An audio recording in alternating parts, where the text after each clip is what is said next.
the members of the Security Council condemned in the strongest terms the terrorist attack. The answer is there in a Security Council statement which says hold them accountable, bring them to justice, and that is exactly what we did through Operation Sindoor. And TRF had twice claimed responsibility for the Pahalgam attack.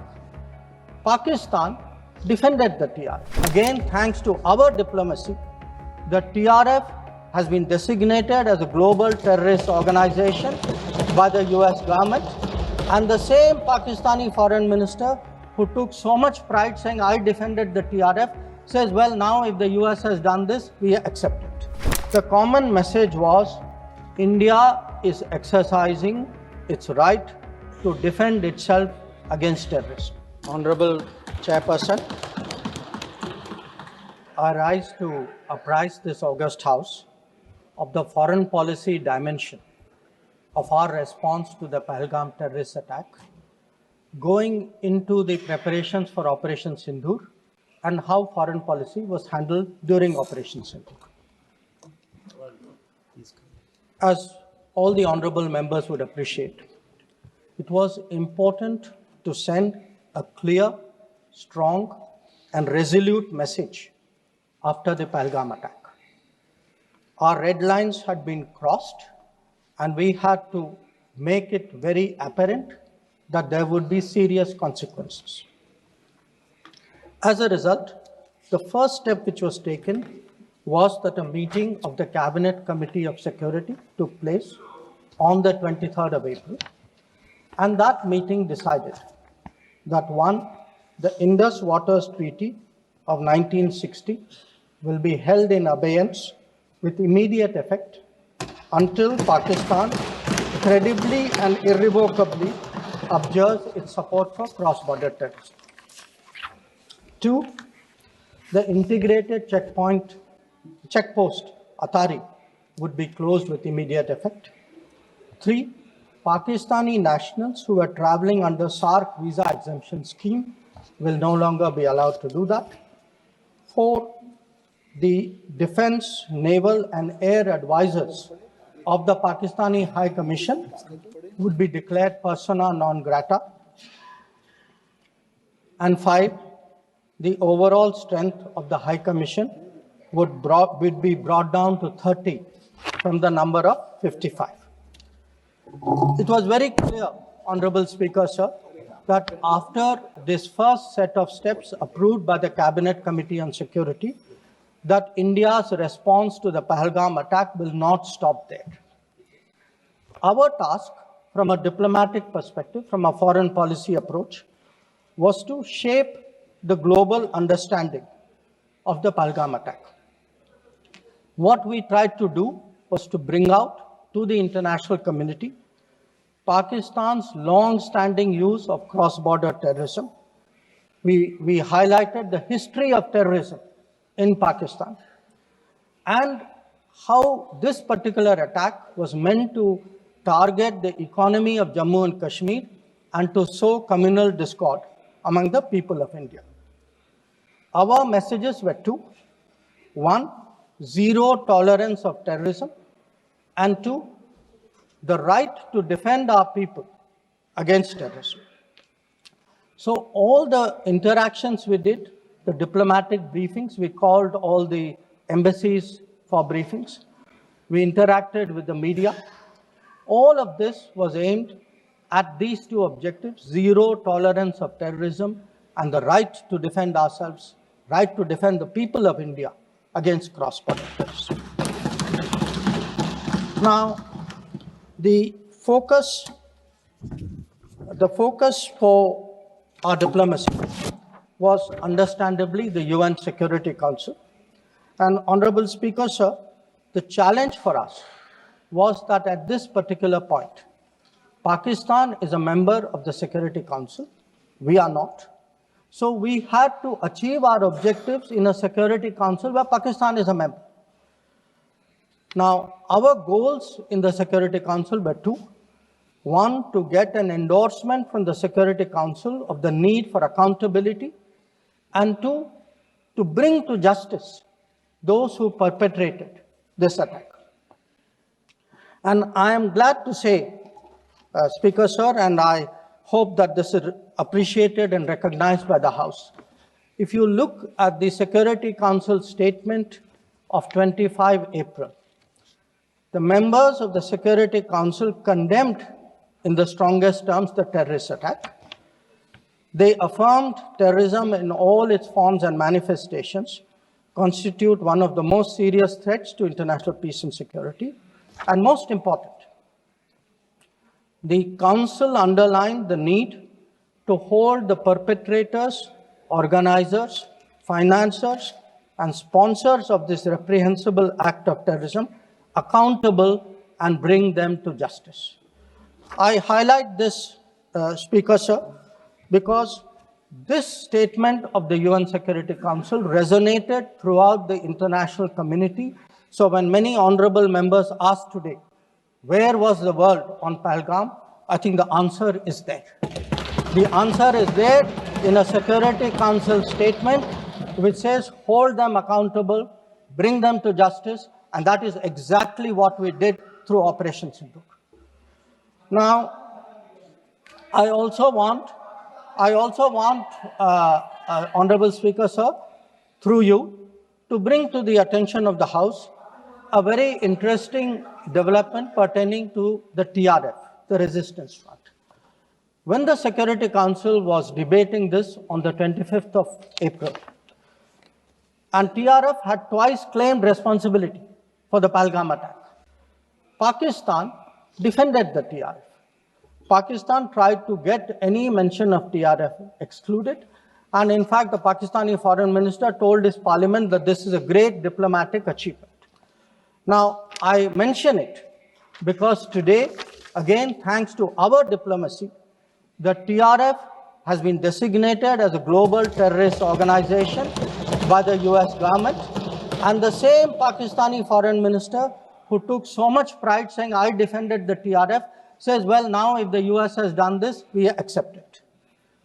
So that is where the Security Council issue stood.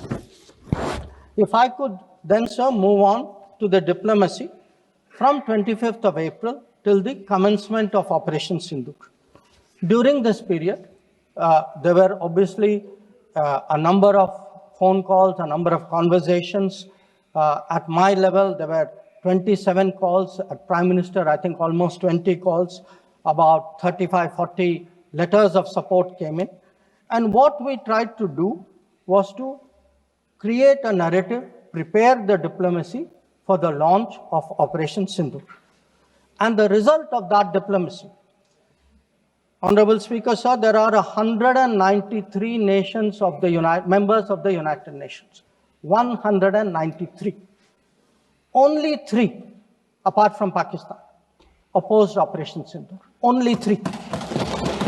If you look through this period, and I would be very happy to share with the House the exact positions of various governments, overwhelmingly, there was recognition that terrorism is unacceptable, that a country which has been attacked has a right to defend itself, and that India was doing exactly that. Now, when Operation Sindoor was launched, we spelled out our objectives. There was a statement, Honorable Raksha Mantri ji referred to it in his statement, where we put out for the benefit of our own people, for the international community, that Operation Sindoor was hitting the terrorist infrastructure in Pakistan and Pakistan-occupied Jammu and Kashmir, from where terrorist attacks had been planned and launched. We highlighted that 9 sites had been targeted, and we said that our actions are focused, measured, and non-escalatory in nature. And we were living up to the commitment that those responsible for this attack will be held accountable. This was the commitment which was endorsed by the UN Security Council, thanks to our diplomacy. It was a commitment made by the Prime Minister to the people of India that we would hit those symbols, those sites, those planning places.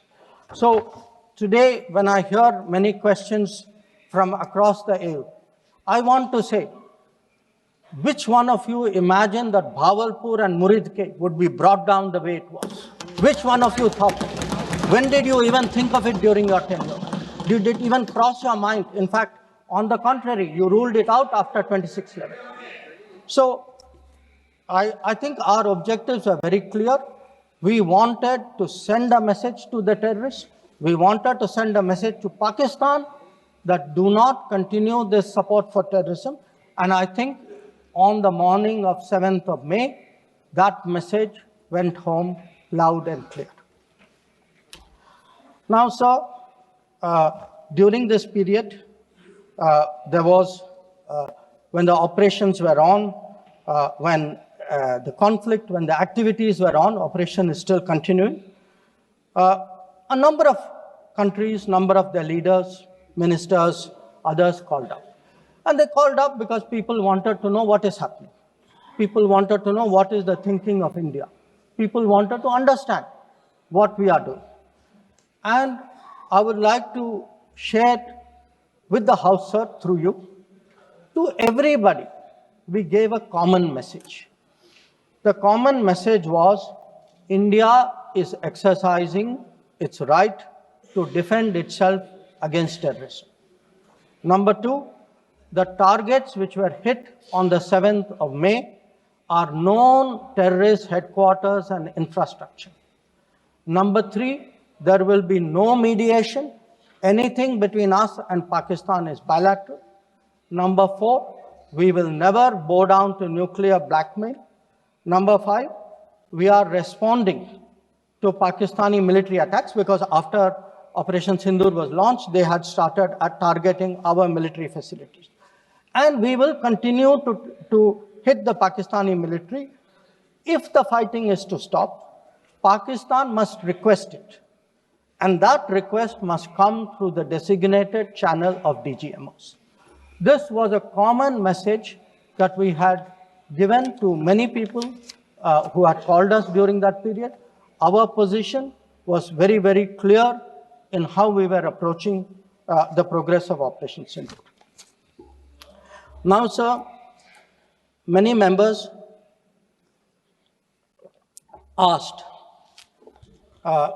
some out of genuine curiosity, some perhaps less, what was the international support? How much international understanding was there of India's position? I would like to share with you a sample. So let me start with countries who are known to be partners of India. Quad. Quad gave a statement which says, the Quad unequivocally condemns all acts of terrorism and violent extremism in all its forms and manifestations, including cross-border terrorism. We condemn in strongest terms the terrorist attacks in Pahalgam on 22 April and call for perpetrators, organizers, and financiers of this reprehensible act to be brought to justice without any delay. Now, sir, this is the Quad. Now, let us look at a different grouping, BRICS. Now, BRICS has China as a member, Russia as a member, it has Iran as a member, Brazil, South Africa, Egypt. BRICS also condemned the April 22 attack. It reaffirmed its commitment to combating terrorism, again including cross-border terrorism. Now, I would like members of this House to understand, if India is attacked, if there is a terrorist attack on India and a country says we condemn cross-border terrorism, I think it is obvious to everybody what that cross-border terrorism is. So, I then move on, sir, to the Central Asia. The Central Asian countries opposed providing safe haven using terrorist proxies for cross-border terrorism, for terror financing. Now, I can cite statements from the Indian Ocean Rim Association, from individual countries, range of them.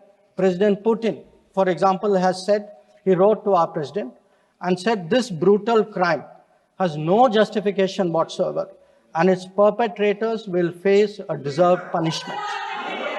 The president of Paraguay has said that he expresses solidarity and recognized India's legitimate right to self-defense. So the main point, the common thread, sir, which I would like to bring out is that number one, cross-border terrorism across the board is being recognized, all forms and manifestations, opposition to condemnation of Pahalgam terrorist attack, and the right of India to bring people to justice. Now, sir, in addition to that, I would particularly like to mention 2 or 3 other developments. One, the American designation of TRF. On the 17th of July, the Department of State designated TRF as a foreign terrorist organization and especially designated global terrorist. Now, this comes in the wake of the extradition of Tahawwur Rana, who was involved in the 26/11 attack. And when people ask today, how successful is your foreign policy? Where is your diplomacy? I want to say that Tahawwur Rana, which many of you tried for so long to get, is finally here because of us. I want to say TRF was designated not because somebody out there made a remark. TRF was designated as a global terrorist organization because our diplomacy persuaded another country to do that. Now, our strong stance has resonated across the world. I was some time ago in Germany, and standing next to me, the German foreign minister said, India has every right to defend itself against terrorism, and Germany will support this fight against terrorism. Similar position has been taken by France. Similar position has been taken by the European Union. So, what I would like to highlight, sir, is that today, where Operation Sindoor is concerned, there has been, the world sees what it is about. The world realizes this is a fight against terrorism. It is felt that India has acted responsibly but firmly. Now, I would like, sir, to address one particular aspect because some members have brought it up. And this is regarding the US activity during this period. Sir, I'd like to inform the House that on the 9th of May, Vice President J.D. Vance called the Prime Minister, warning of a massive Pakistani attack in the next few hours. Prime Minister, in his response, made it very clear that if such an attack happens, it would meet with an appropriate response from our side. Now, sir, that attack took place and was foiled by our armed forces, and I think the House should collectively appreciate the performance of the armed forces in foiling what was a massive attack on the 10th of May. Now, our response, which the Prime Minister promised, was delivered, and it was delivered with devastating effect. I don't have to say anything. Every member has seen satellite pictures of Pakistani airfields. You can see from the state of those airfields, which shown by the pictures, what was our answer. Now, on the 10th of May, we received phone calls sharing the impression of other countries that Pakistan was ready to cease the fighting. Our position was, if Pakistan was ready, we needed to get this as a request from the Pakistani side through the DGMO channel. That is exactly how that request came. Now, I want to make 2 things very clear, sir. One, at no stage in any conversation with the United States was there any linkage with trade and what was going on. Secondly, there was, please listen. Secondly, there was no call between the Prime Minister and President Trump from the 22nd of April, when President Trump called up to convey his sympathy, and the 17th of June, when he called up Prime Minister in Canada to explain why he could not meet. So I would again, मैं इसको दोहराता हूँ, 22 अप्रैल से 17 जून तक। माननीय अध्यक्ष जी, मेरी एक बात की आपत्ति है, भारत देश का शपथ लिया हुआ विदेश मंत्री यहाँ स्टेटमेंट कर रहा है, उस पर भरोसा नहीं है, उनको किसी और देश पर भरोसा है। मैं समझ सकता हूं उनकी पार्टी में विदेश का महत्व क्या है, मगर इसका मतलब ये तो नहीं है पार्टी की सारी चीजें यहाँ सदन में आकर थोपे। भारत के विदेश मंत्री पर भरोसा नहीं करोगे? ओथ लिया हुआ व्यक्ति यहाँ पर बोल रहा है, ही इज रिस्पॉन्सिबल। माननीय अध्यक्ष जी, इसीलिए ये वहां बैठे हैं और 20 साल तक वहीं बैठने वाले हैं।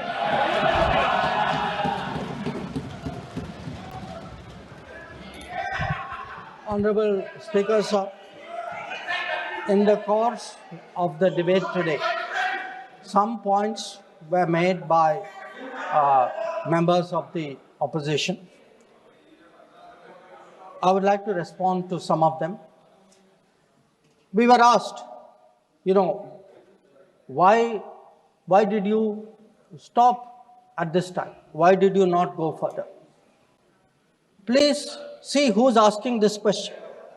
This question is being asked by people who, after 26/11, felt that the best action was inaction. Now, I would like, sir, to read out, because one member said, nowadays BJP members like reading from books.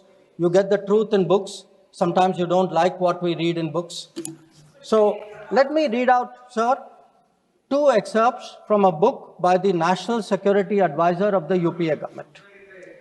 After 26/11, a chapter, this is a book called Choices.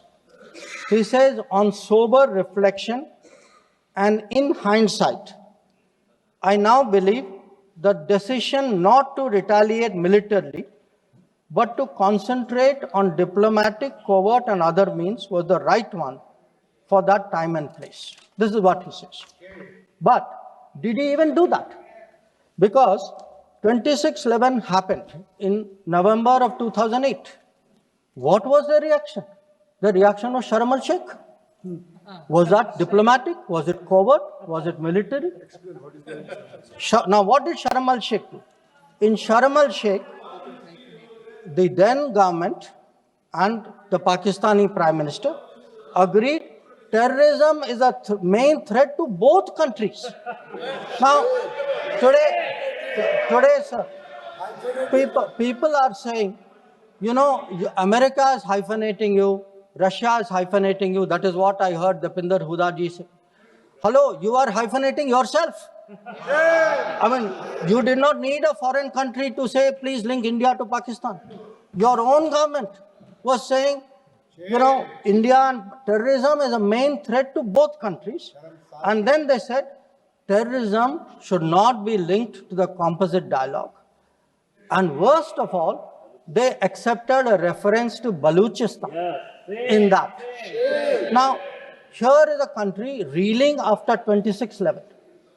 And you are equating Baluchistan and 26/11, what happened in Mumbai, and you are saying that the perpetrator and the victim have both got a problem. And then now you are asking me, why didn't you go further? People who did nothing are asking a government which did so much, saying, why didn't you do more? Now, you might think, sir, that this is a one-off, but this is a habit, because this is the thinking in that part of the house. Some years ago, there was, if you remember, sir, the Mumbai train bombing. The Mumbai train bombing happened in July of 2006. In September of 2006, 3 months after the Mumbai train bombing, at Havana, the UPA government, with its Pakistani counterpart, condemns all acts of terrorism as though we are both again equal, and agrees that it's a scourge that we need to effectively deal with together. And then they directed again resumption of dialogue. So what I want to highlight is, for people who did nothing to have the temerity, the gumption today to ask a government which did so much, which brought down Bhavalpur and Muritke, to say, why didn't you do more? I think it's extraordinary.